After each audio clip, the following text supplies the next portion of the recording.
I'm Dan Devine, today joined ahead of the snowstorm by a woman who you should be turning on CNBC tomorrow morning at 7 a.m. to see, Barbara Marson on Squawk Box. Thanks a lot for being here, Barbara, as well as Damian Witkowski, who is the Gabelli and Company food and beverage analyst covering the non-alcoholic beverage space as well as supermarkets.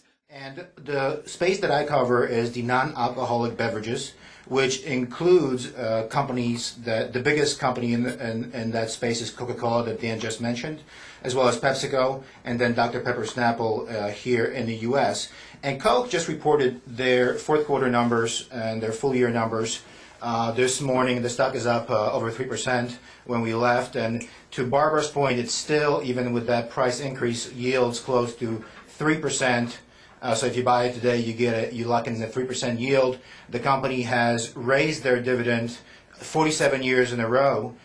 So I think that's a streak that's unlikely to break, as well as their cash flow generation for 2009 was over $8 billion, and this is during a period when a lot of the consumer hasn't been the strongest, especially here in North America, as well as in some other developed countries. But Coke reported fourth quarter volumes, and volumes is something that you should pay attention to because it really gives you a sense of how healthy the business is. There are and volumes for the quarter were up 5% globally and up 6% internationally, which is very strong. It's a sequential improvement, and pretty much every market across the board for Coke has improved sequentially, meaning from the third quarter to fourth quarter on a year-over-year basis. North America remains, and this is U.S. in particular, remains the only one where you still have negative volume growth. We expect that to change in 2010, but only slightly.